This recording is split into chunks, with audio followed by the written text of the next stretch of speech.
Sehari sebelum kematian Presiden Ebrahim Raisi, kalau Teheran mengadakan pembicaraan tidak langsung dengan Amerika Serikat (AS) di Oman baru-baru ini di tengah meningkatnya ketegangan dengan Israel. Pada Sabtu, kantor berita resmi Iran, IRNA, mengatakan bahwa perwakilan Republik Iran untuk PBB mengkonfirmasi adanya negosiasi tidak langsung antara Iran dan Amerika Serikat di Oman.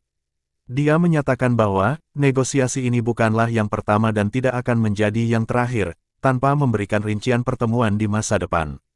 Iran adalah anggota terkemuka dari poros perlawanan, yang menentang pendudukan dan hegemoni AS di Suriah dan Irak serta pendudukan Israel dan genosida di Palestina di mana Ebrahim Raisi merupakan tokoh vokal yang terus menyerukan perlawanan. Pada Jumat, situs berita AS, Axios melaporkan bahwa para pejabat AS dan Iran mengadakan pembicaraan tidak langsung di Oman tentang bagaimana menghindari peningkatan serangan regional.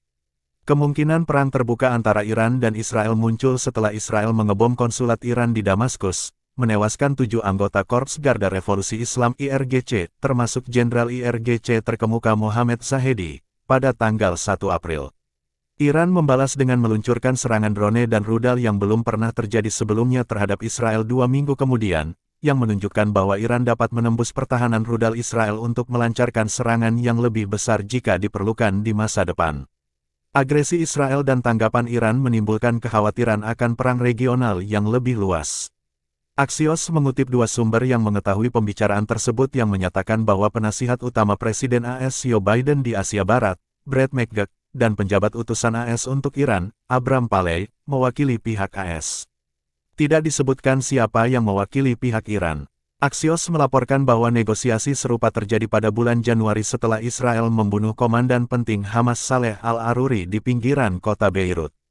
Perdana Menteri Lebanon menuduh Israel berusaha menyeret negaranya ke dalam perang regional.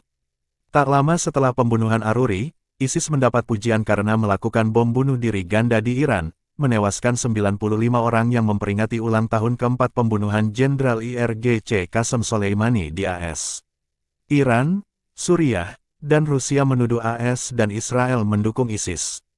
Musim panas lalu, para pejabat AS dan Iran bertemu di Oman untuk merundingkan kesepakatan pertukaran tahanan dan pencairan dana Iran sebesar $6 miliar yang disita oleh AS dengan dalih menjatuhkan sanksi terhadap dugaan program nuklir Teheran.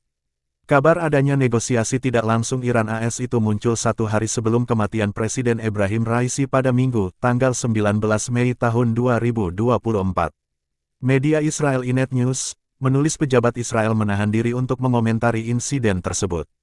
Namun sumber tidak resmi telah mengklarifikasi bahwa Israel tidak terkait atau terlibat dalam kecelakaan helikopter tersebut. Pejabat senior Israel mengatakan kematian Raisi dan Amir Abdollahian diperkirakan tidak akan berdampak pada Israel atau kebijakannya terhadap Republik Islam. Satu-satunya konsekuensi yang ditunggu Israel adalah siapa presiden yang akan menggantikan Raisi. Media itu menulis salah satu kemungkinan yang bisa menggantikan Raisi adalah kembalinya Mahmoud Ahmadinejad, yang menjabat sebagai Presiden ke-6 Iran dari tahun 2005 hingga 2013 dan dianggap sebagai musuh bebuyutan Israel.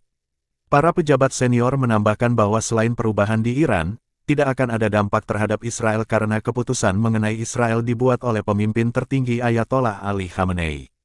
Dialah yang mengambil keputusan penting mengenai program nuklir Iran. Berita tentang jatuhnya helikopter tersebut sampai ke penasihat keamanan nasional Amerika Serikat Jake Sullivan yang saat ini berada di Israel. Presiden AS Joe Biden dilaporkan mempersingkat liburannya karena laporan yang muncul dari Iran. Dia terus mengikuti perkembangan ini seperti halnya para pejabat AS lainnya. Masih belum ada reaksi dari AS terhadap jatuhnya helikopter itu. Mereka sangat ingin menahan diri dalam berspekulasi mengenai nasib Presiden Raisi. Khawatir muncul teori konspirasi. Para pejabat Israel mengantisipasi pihak Iran akan mencoba menyebarkan teori konspirasi tentang keterlibatan Israel dalam kecelakaan itu. Menurut Inet News, Cyber Army of the Revolutionary Guard yang merupakan sebuah situs web yang berafiliasi dengan cabang angkatan bersenjata Iran, menulis jatuhnya helikopter yang membawa pejabat pemerintah membuat kemungkinan pembunuhan dan sabotase menjadi kuat. Apalagi dari hanya helikopter yang ditumpang Presiden Raisi yang kecelakaan. Sementara 2 helikopter yang menyertainya dinyatakan selamat sampai ke tujuan. Pernyataan Jenderal Israel, Tuduhan bahwa Israel berada di belakang jatuhnya helikopter Presiden Iran mengemuka karena hubungan kedua negara belakangan ini semakin memanas. Hal itu karena Iran belum lama ini menyerang Israel yang tak lama kemudian dibalas Israel. Terkait itu, mantan penasihat keamanan nasional Israel Majen Yaakov Amidror seperti dikutip dari Jerusalem Post mengatakan kecelakaan helikopter besar kemungkinan karena masalah teknis dan cuaca buruk. Dia mengatakan tak ada alasan kekuatan asing dalam kecelakaan itu. Menurutnya helikopter tersebut terbang di daerah yang sangat berkabut di perbatasan Iran dengan Azerbaijan. Maksud saya tempat itu adalah daerah yang sangat bergunung-gunung dan berkabut. Dan armada helikopter Iran sudah sangat tua, kata Javed Anfar. Amidror mengabaikan kemungkinan bahwa Israel berada di balik kecelakaan itu. Itu sama saja buang-buang energi, mengatakan hal itu, ujarnya. Jika Anda ingin melakukan sesuatu yang akan mempunyai pengaruh baik secara domestik maupun eksternal, maka seseorang tidak akan menargetkan presiden, ujarnya.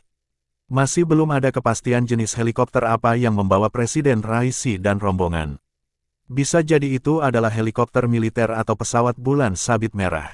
Iran mengoperasikan sejumlah helikopter namun sebagian besar sudah ada sejak sebelum revolusi Islam di negara itu pada tahun 1979. Karena sanksi dan kendala keuangan, Iran mengalami kesulitan dalam membeli suku cadang sehingga pemeliharaan menjadi tantangan tersendiri. Selain itu cuaca saat itu sangat tidak bagus diduga kendala penerbangan helikopter.